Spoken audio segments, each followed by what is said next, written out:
Constitución de 1917. Si ustedes creen que es una estación del metro o una calle de doble carril llena de baches y desviaciones, están equivocados. O bueno, quizás no del todo. Pero todos esos lugares le deben su nombre a este documento, que es la columna vertebral de nuestro país. Bueno, fue en este mismo lugar, hace 100 años, que se escucharon por primera vez las voces de la Constitución.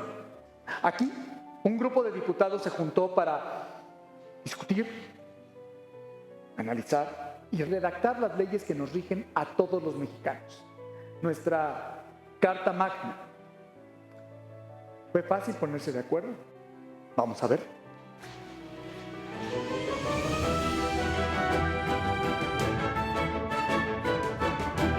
Voces de la Constitución.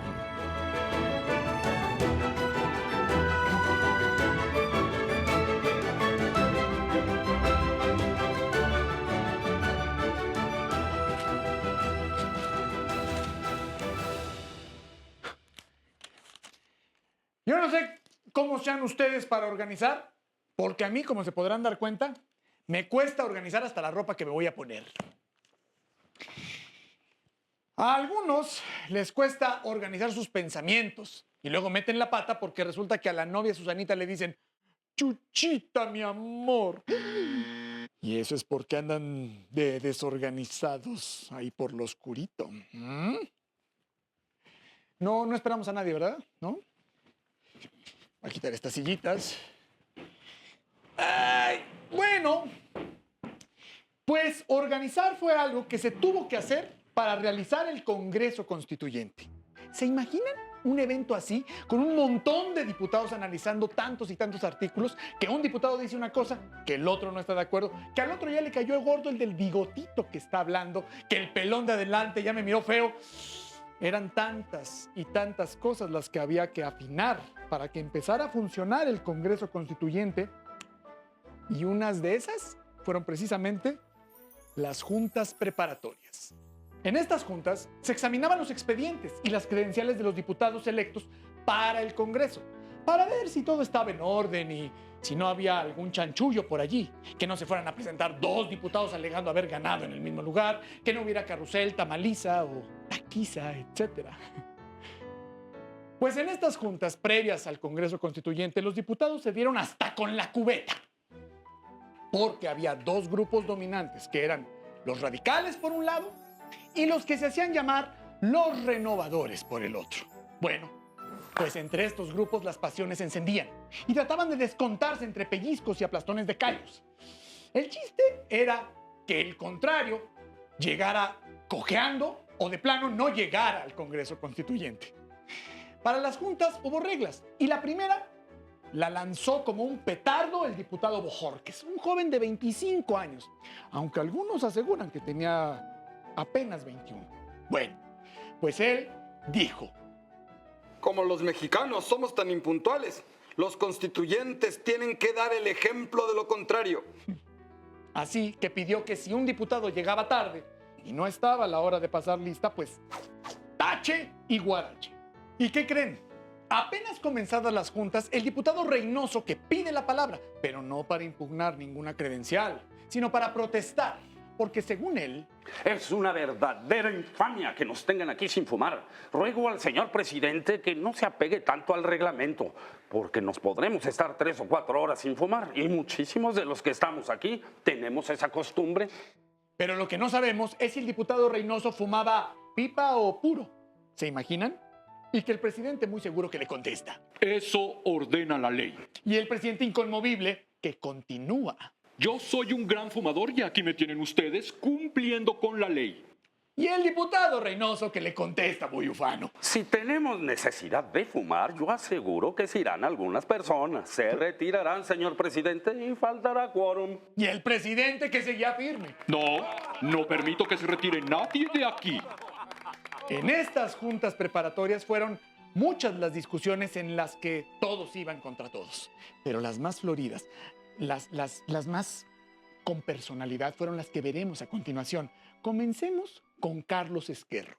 En el caso de este diputado, su credencial se rechazó porque, según el dictamen, había colaborado como funcionario en la administración de la convención con el gobierno del general Eulalio Gutiérrez. Y como esa facción se peleó con el gobierno constitucionalista, pues tache con Ezquerro. No podrían ser electos los que hubieran colaborado en empleos públicos o con armas a los gobiernos o facciones que estuvieran en contra de la causa constitucionalista.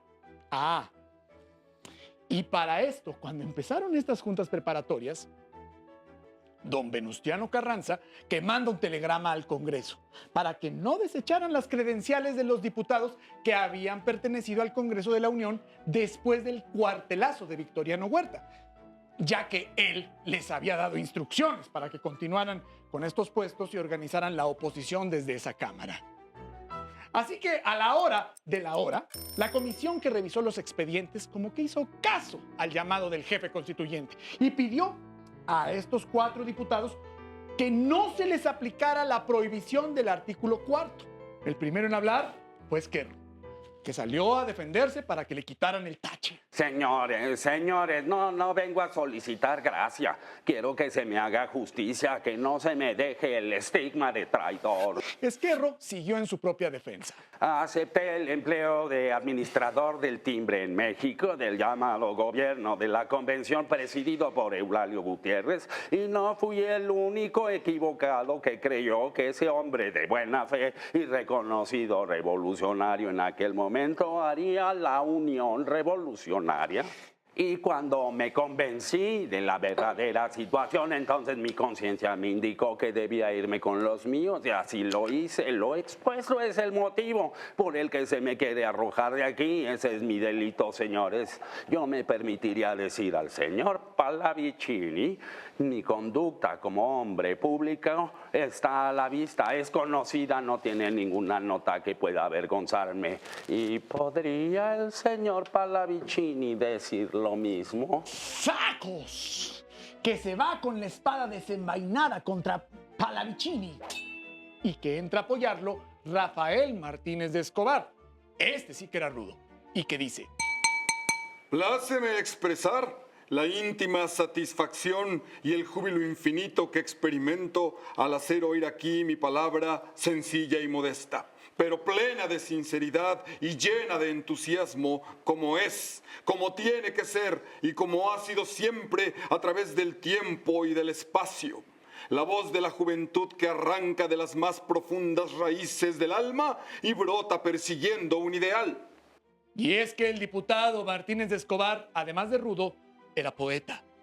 Claro que Ezquerro seguro se daba de topes en la cabeza diciendo: no me ayudes, compadre, pues su defensor como que se estaba yendo un poco por las nubes. Pero al rato que se les deja ir con todo a los opositores y les dice: los señores que permanecieron en el seno de la Cámara de Diputados después del cuartelazo, es indudable que no son revolucionarios de idea, que no son revolucionarios de sentimientos, que no son revolucionarios de acción. Las cosas se estaban poniendo rudas. Ahora faltaba ver cómo contestaban los aludidos, porque tampoco eran peritas en dulce.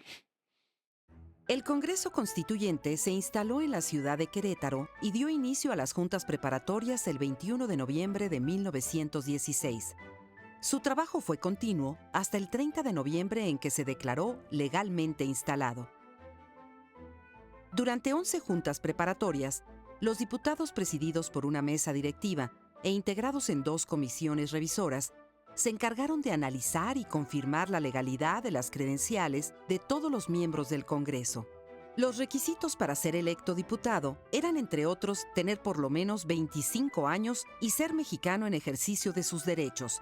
Pero eso no representó gran problema. El principal foco de conflicto que enfrentó a los constitucionalistas tenía que ver con las diferencias políticas entre las 2 facciones que dominaban en el Congreso. Uno era el grupo de los radicales o jacobinos, que algunos sostienen era muy cercano al general Álvaro Obregón.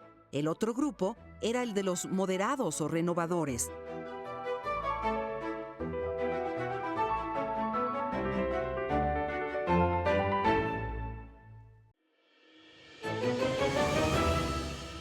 Después de que Martínez de Escobar los acusara de poco revolucionarios, por decirlo de una manera elegante, porque en realidad les estaba diciendo bola de traidores, de inmediato saltó a la tribuna el diputado Cravioto. No cometimos un delito, cometimos un error, que fue también el de Madero. No prever la segunda traición de Huerta.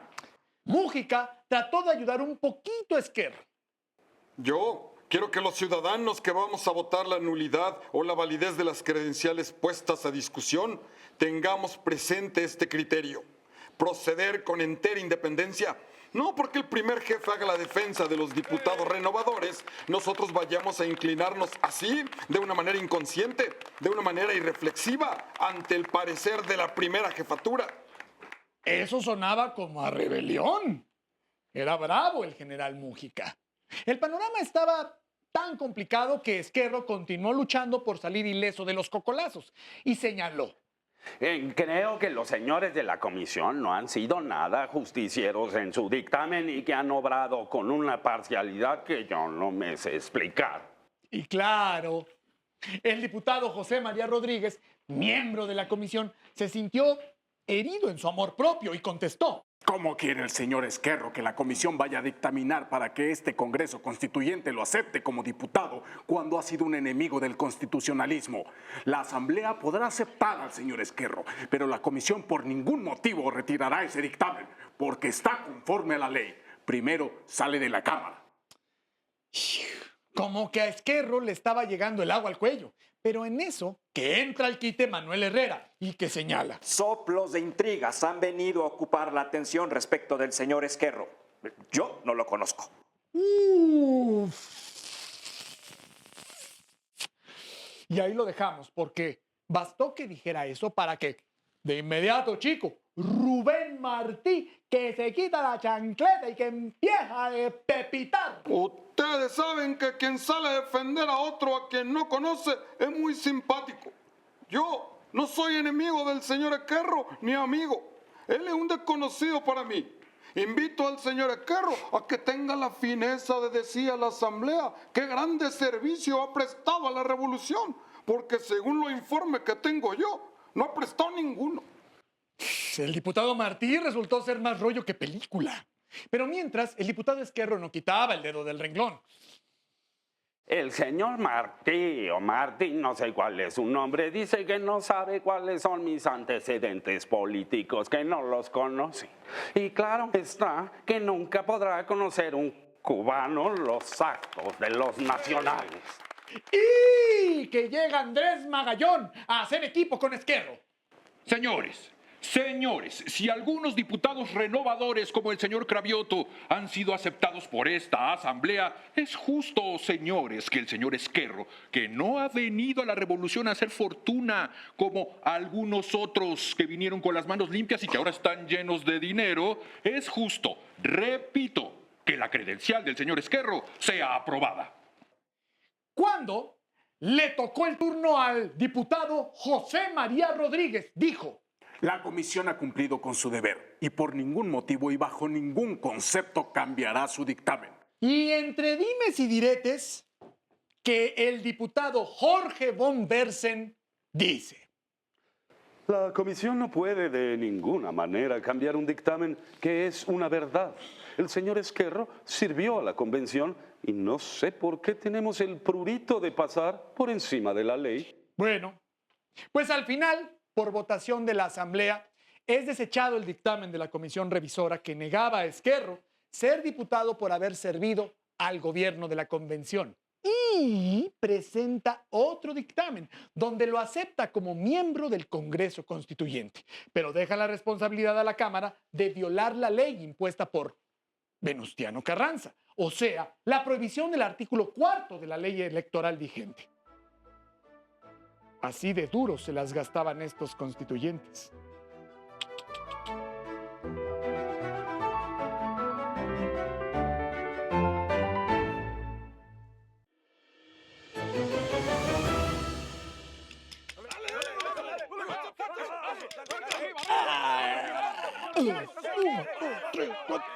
De verdad que estas juntas preparatorias eran para los diputados como vivir en un ring, donde cuando menos se lo pensaban, les venía un descontón.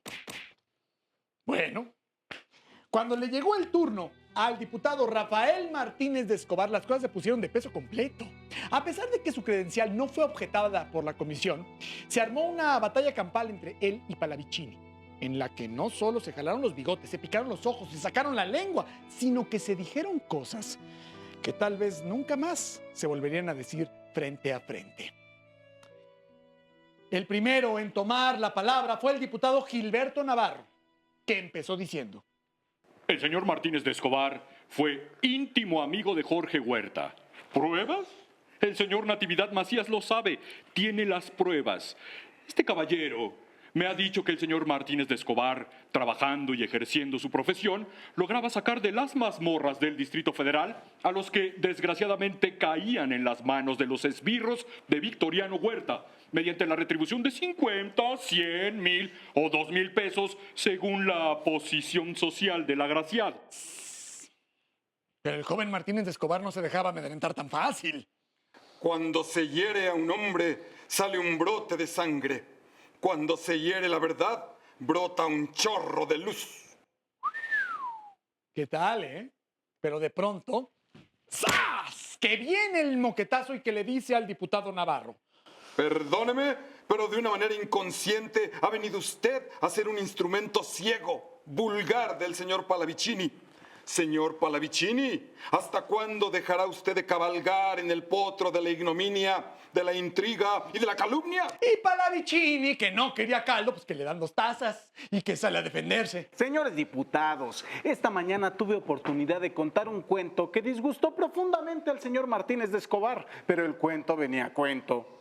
Me refería ya a que después de una labor revolucionaria, todavía encuentra uno en su camino a estos pobres gusanos que, incapaces de volar porque no han pasado de ser crisálidas, no llegaron a mariposas, ni pueden soñar nunca en tener las fuertes alas de los cóndores, se arrastran y pican. Había que empezar a ponerse los cascos y los chalecos antibalas, porque de un momento a otro empezaban los cocolazos. Y lo peor es que parecía que al joven Martínez de Escobar le habían dado jarabe de león, porque no hablaba, gruñía. El señor Pallavicini, con un verdadero cinismo, decía: exhorto a la juventud saludable a que no imiten a esta juventud enclenque que se alquila. Señor Pallavicini, para alquilarse se necesita tener alma de siervo, tener corazón de vasallo, tener alma esclava, es decir, se necesita tener eso que tiene usted. Porque el señor Pallavicini se ha venido alquilando desde Porfirio Díaz hasta Victoriano Huerta. Políticamente es una mancha negra, una mancha siniestra. Martínez de Escobar sí que no tenía pelos en la lengua. Por eso, Pallavicini no dudó en contestarle. A mí me pueden discutir don Cándido Aguilar o don Ignacio Pesqueira, hombres limpios, no este pobre hombre que ha robado a una viuda la herencia de sus hijos en el asunto de la hacienda de Zumpango. El señor Martínez de Escobar tiene la mitad de su odio en mi contra por su política de campanario y la otra mitad por su amistad con el señor licenciado Acuña. Creí que el señor Martínez de Escobar era un joven revolucionario incapaz de alquilarse a los protectores. Me explico que a ellos se preste y para ello sirva el señor licenciado Espeleta. Porque el licenciado Rafael Espeleta, o Espelota, es un anciano que no ha servido nunca a ningún partido político. ¿Es pelota, es paleta o espeleta? Al señor Espeleta no le gustó nada que le cambiaran el apellido. Eso a nadie le gusta. Qué feo que si te apellidas Gallo te digan gallina o longaniza en lugar de morcillo. La cosa es que Espeleta trató tímidamente de defenderse, pero no le cedieron la palabra. Tendría que aguantar vara todavía para luchar por su honor de revolucionario. Mientras, Pallavicini seguía defendiéndose. Yo, señores diputados, no quiero ni purificarme ni limpiarme. Cuando llegue la hora de la discusión de mi credencial, voy a decirles como les digo. Yo no tengo el plumaje de cisne. Quién sabe si al pasar por los vericuetos de la política, alguna que otra mancha de lodo todavía se conserva entre mis plumas. Pero las cosas para el diputado Pallavicini todavía no terminaban. Así que cuando llegó la hora de discutir el dictamen tuvo, bueno, que chiflar y tragar pinole, porque estaban duros los golpes. Bueno, pues él fue el primero en salir en su propia defensa. La cuestión electoral no fue, señores diputados, más que una intriga política. La intriga fue fraguada en México hace 2 meses. Desde México han venido el señor Espeleta y el señor Migajón. Y dale con el señor Espeleta, pero ahora además el señor Pallavicini le cambió el apellido al señor Magallón. Primero fue Espeleta. Y como ya eran muchas para el señor Espeleta, este insistió para que le dieran la palabra y finalmente dijo: Señor presidente, suplico que en su oportunidad se me conceda la palabra para contestar alusiones personales. Pero como les decía, ¿a quién le gusta que le cambien el apellido? Por eso el diputado Magallón no se quedó con la espina clavada y salió en su propia defensa también. El señor Pallavicini ha hablado de apoyos que he recibido y agrega que yo he sido enviado aquí por Jesús Acuña para laborar en contra de él y para impugnar su credencial. No es cierto. El señor Pallavicini está completamente equivocado. Así que después de una breve explicación sobre su trayectoria política sin mancha, Pallavicini se vio obligado a disculparse. Yo suplico atentamente al señor Magallón, Ahora sí Magallón, no Migajón, que si él está incluido entre estos agentes, acepte mis más cumplidas disculpas. Yo no quiero molestar absolutamente a los hombres honrados. Yo quiero ocuparme de los que no lo son. Pero claro, ahora quedaba en el banquillo de los acusados el señor Espeleta, que finalmente dijo: Señor presidente, acaba de decir el señor Pallavicini que él no habla de los hombres honrados. Esta mañana me ha llamado vendido, me ha llamado instrumento del señor Acuña. Permítaseme, con la energía propia del hombre honrado que se siente herido, decirle al señor Pallavicini que miente y que no es capaz de probar su aseveración.